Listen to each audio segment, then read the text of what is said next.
आगाज में खबर क्रिकेट की। पाकिस्तान के खिलाफ वनडे सीरीज से पहले इंग्लैंड क्रिकेट टीम को झटका। 7 अरकान के कोरोना टेस्ट मुस्बत आ गए, जिनमें 3 क्रिकेटर्स और 4 ऑफिशियल्स शामिल हैं। टीम के बाकी तमाम मेंबर्स भी क्वारंटीना करेंगे। ये खबर आ रही है इंग्लैंड और पाकिस्तान के दरमियान होने वाली सीरीज से पहले के 7 मेंबरान इंग्लैंड क्रिकेट टीम के, जिनके कोरोना टेस्ट मुस्बत आ गए हैं, पॉजिटिव आ गए हैं। और अब बताया जाता है कि तब्दीलियां भी कुछ हो चुकी हैं टीम के अंदर, और इयन मॉर्गन की जगह अब बेन स्टोक्स जो है वो क़यादत करेंगे।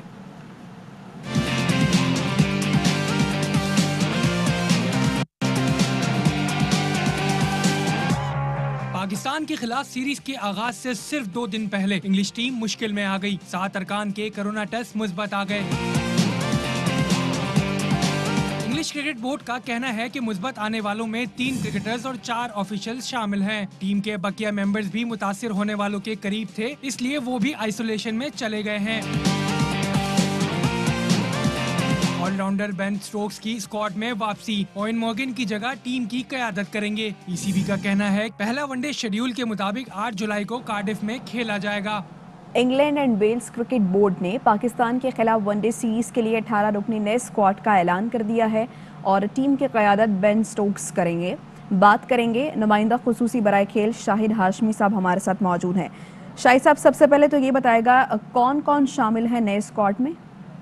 देखिए, काउंटी क्रिकेट के ये बड़े मेन प्लेयर हैं। इसमें 6 बिल्कुल नए प्लेयर हैं। बेन स्टोक्स क़यादत करेंगे, लेकिन काउंटी क्रिकेट के चंद बड़े अच्छे प्लेयर जैसे डैनी ब्रिग्स हैं, लेफ्ट आर्म स्पिनर हैं, मैट पार्किंसन है, राइट आर्म लेग स्पिनर है, ये बहुत अच्छे प्लेयर हैं। डेविड मलान जो पीएसएल भी खेलते रहे हैं वो हैं। ताकिब महमूद वो भी पीएसएल खेलते रहे हैं पेशावर ज़ल्मी की तरफ से, वो बहुत अच्छे बॉलर हैं। बिल जैक्स एक नए उभरते हुए क्रिकेटर हैं, बैट्समैन हैं, वो बहुत अच्छे क्रिकेटर हैं। लुइस ग्रेगरी ऑलराउंडर हैं। बेन डकेट हैं जो बाएं हाथ से बैटिंग भी करते हैं और कीपर भी हैं। तो अच्छे खासे प्लेयर हैं, लेकिन इंग्लैंड की टीम को बड़ा झटका लगा है। उनकी टीम तकरीबन यूँ समझें कि 100% से 70%, 60% रह गई है और पाकिस्तान के लिए अच्छा चांस होगा कि ये वनडे सीरीज जीते। तो शाहिद साहब, सीरीज के हवाले से बताएं, शेड्यूल के मुताबिक ही होंगे या फिर डेट्स भी चेंज हो सकती हैं? देखिए, अभी तक तो वजारत सेहत जो यूके की है, उन्होंने कहा है कि सीरीज अपने टाइम पे होगी। 8 जुलाई को ही पहला मैच होगा और इसीलिए उन्होंने 3 घंटे के अंदर अंदर ही स्क्वाड का ऐलान कर दिया। सारे क्रिकेटर्स जो कहीं और मैचेस खेल रहे थे वो भी अब जमा होंगे और कार्डिफ पहुंचेंगे। तो अभी तक तो सीरीज वक्त के और शेड्यूल के मुताबिक ही हो रही है। वक्त पर शेड्यूल के मुताबिक है। शाहिद हाशमी हमारे साथ मौजूद है, बहुत शुक्रिया आपका। आगे बढ़ते हैं। सूबों में पानी का तनाज़ा मजीद शिद्दत इख्तियार कर गया। बलूचिस्तान ने सिंध पर पानी चोरी का इल्ज़ाम लगा दिया। तर्जुमान बलूचिस्तान हुकूमत लियाकत शाहवानी कहते हैं सिंध हुकूमत बलूचिस्तान की ज़मीन बंजर करने पर तुली है। बलूचिस्तान को वफाक नहीं, सिंध हुकूमत से मसला है। 20 साल से सिंध बलूचिस्तान के हक पर डाका डाल रहा है, कभी पूरा पानी नहीं दिया। सिंध हुकूमत हमारा पानी रोक रही है। हट धर्मी बरकरार रही तो मजबूरन हब डैम से पानी रोकना पड़ेगा।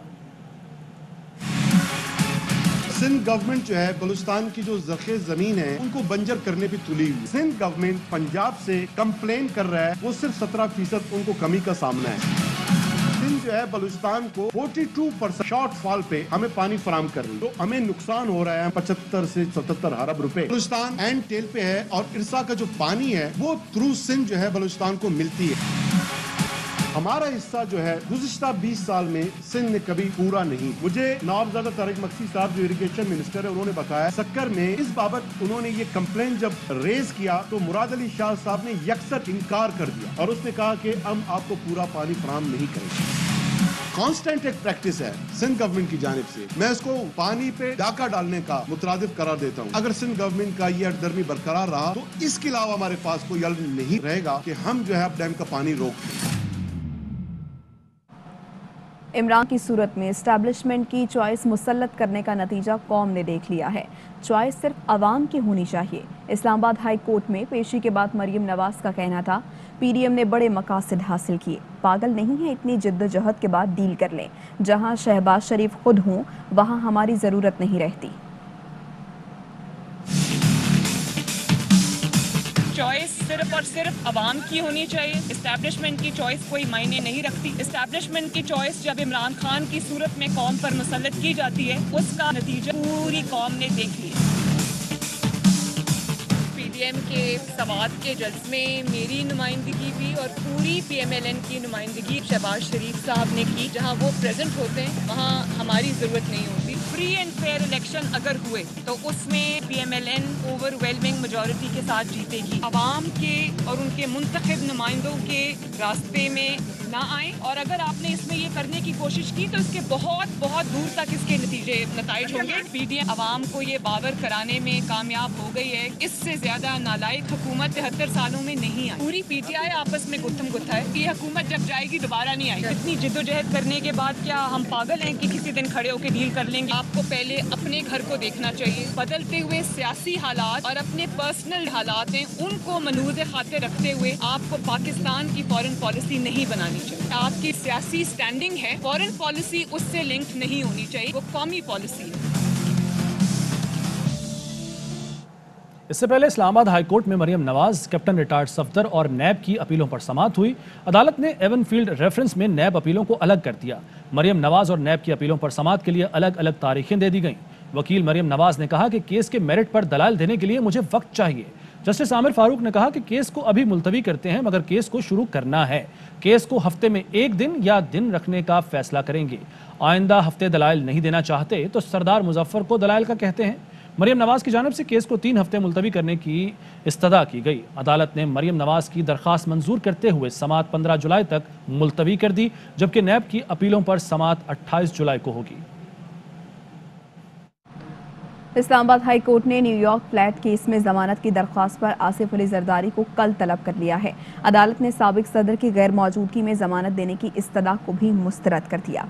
आसिफ जरदारी की तरफ से फारूक एच नाइक ने जमानत कबल गिरफ्तारी देने की इस्तदा की। कहा कि आसिफ जरदारी अस्पताल में जेर इलाज हैं।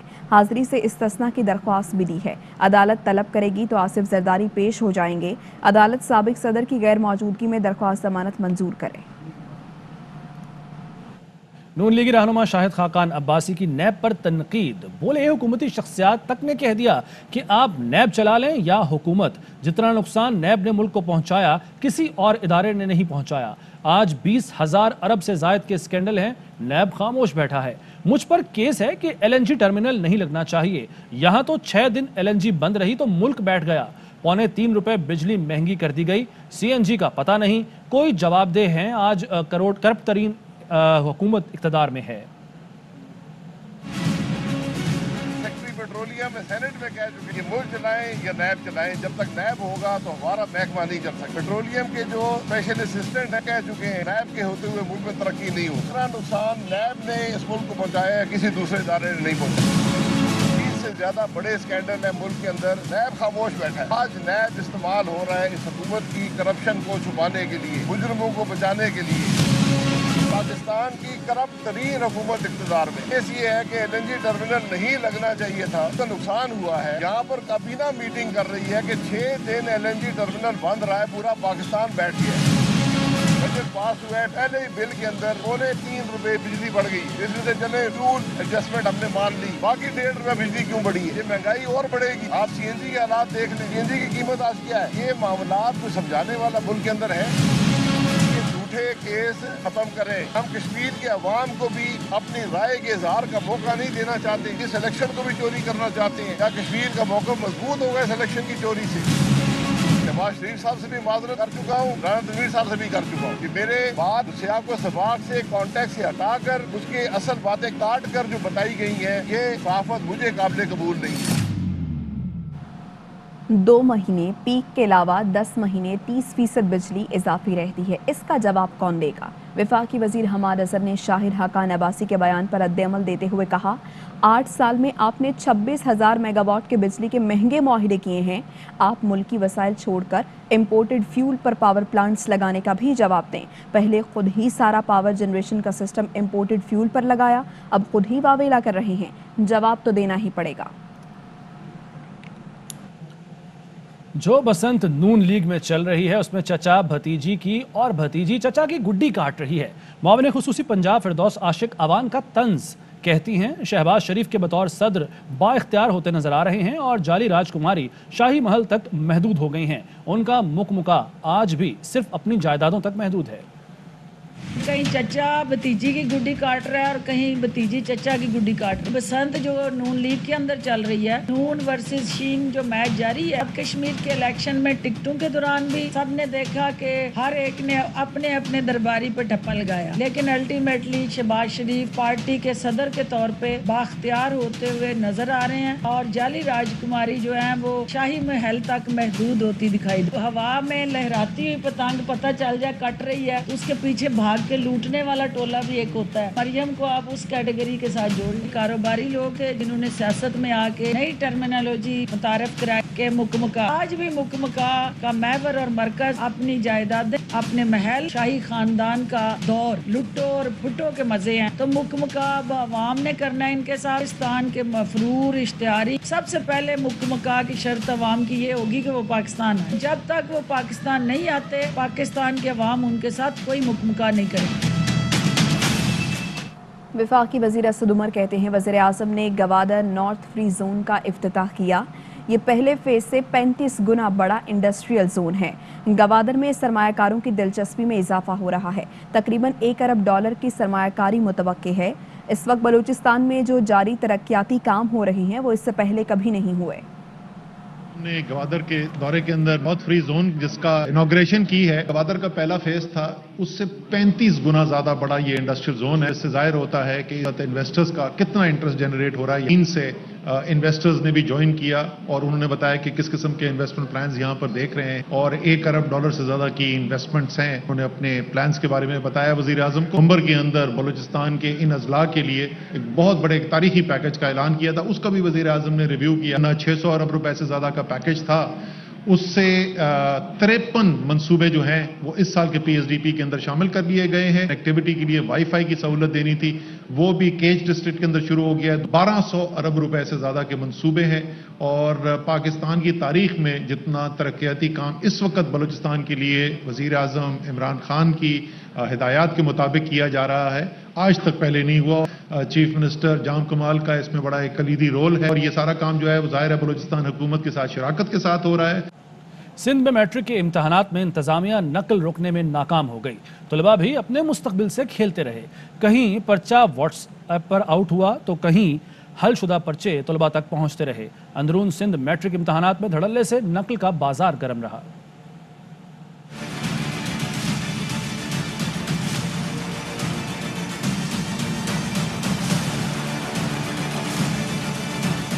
ना नकल का सिलसिला रुका, ना ही पेपर महफूज रहा। सिंध में इंतजामिया की बद इंतजामी ने मैट्रिक इम्तहानात मजाक बना दिए।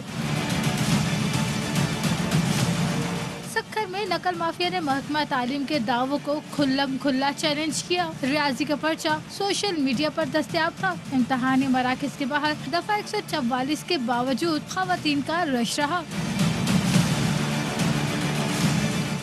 कोर्ट में पर्चा व्हाट्सएप के जरिए वायरल हुआ। इम्तहानी मराकज के बाहर नकल माफिया सरगर्म और इंतजामिया बेबस नजर आई। सांगढ़ में पर्चा शुरू होने से 15 मिनट पहले सोशल मीडिया पर आ गया। चेयरमैन प्राइवेट स्कूल मैनेजमेंट ने कराची में मैट्रिक इम्तहानात में बद इंतजामी का जिम्मेदार बोर्ड इंतजामिया को करार दे दिया। 2-2:30 बजे तक भी पेपर शुरू नहीं हुआ। जिम्मेदारान बोर्ड ऑफिस है, ये कौम के मुजरिम है लोग जिन्होंने पेपर सेंटर्स में नहीं पहुंचाए। कंसर्न अथॉरिटीज़ हैं उसको नोटिस लें, लेकिन अलमिया ये है कि एजुकेशन मिनिस्टर जो हैं उनके अंडर में ये बोर्ड नहीं आते। जिनके अंडर में आते हैं वो खामोश हैं। चेयरमैन निजी स्कूल मैनेजमेंट का कहना है कि पासिंग मार्क्स तो मिल जाने हैं, फिर नकल की क्या जरूरत है। कराची में जिन सेंटर्स में कल पर्चे नहीं लिए जा सके वो पर्चे दोबारा होंगे। Chairman matric board Syed Sharaf Ali Shah का ऐलान, कहा कि इंतजामिया बेज़ाब्तगियों की वजह से पर्चा लीक हुआ। CEOs के ऑर्डर कैंसिल करके अब सुप्रीडेंट की ड्यूटी लगाई है। तारीख तक तो हमारे अपने पेपर्स हैं, उसके बाद जो है कोई देर मुकर करके वो 2 या 3 सेंटर शायद हैं जो इफेक्टेड हैं और वहाँ पे जनरल ग्रुप का पेपर इफेक्ट हुआ है तो उनका हम रीटेक एग्जाम तमाम CEOs के जो हमने जो ऑर्डर्स जो है वो कैंसिल कर दिए हैं। अब जो है एग्जाम सुपरडेंट जो है वो इम्तहान को जो है कंडक्ट कराएगा। कमेटी बनाई है हमारे बोर्ड के सबसे सीनियर अफसरान को मुश्तमिल, जो 2-3 दिन में अपनी जो है वो रिपोर्ट पेश करेगी। इन्वेस्टिगेट कर रहे हैं, उनको डेफिनेटली सजा दी जाएगी जिन्होंने बच्चों को जो है वो मुस्तकबिल से खेला है। उधर वज़ीर तालीम खैबर पख्तूनख्वा शहराम तरकई कहते हैं मैट्रिक और इंटर के इम्तहानात 10 जुलाई से शुरू हो रहे हैं। ईद से पहले इंटर और 10वीं, जबकि ईद के बाद 11वीं और 9वीं जमात के इम्तहानात होंगे। बाय ऑल मीन्स होंगे इंशाल्लाह। एग्जाम दिए बगैर आप पास नहीं हो सकते। एग्जाम हमने शॉर्ट भी कर दिया। 9-10 के हम 4 सब्जेक्ट सेलेक्टिव के एग्जाम्स ले रहे हैं। फर्स्ट ईयर सेकंड ईयर के हम 3 सब्जेक्ट में ले रहे हैं। एग्जाम 10 जुलाई से स्टार्ट होगा। पहले ईद तक 10वीं और 12वीं का होगा और फिर ईद के फौरन बाद 9वीं और 11वीं के एग्जाम्स होंगे। 10वीं जमात तक की छुट्टियां जो हैं वो 11 तारीख तक खैबर पख्तूनख्वा में है। 12 से हम स्कूल खोल रहे हैं। 1 हफ्ता एडमिशन वीक होगा। जो वैक्सीन नहीं लगाएंगे उनको एग्जाम में हम ड्यूटी करने नहीं देंगे। वापस आएंगे एक ब्रेक के बाद, हमारे साथ रहिए।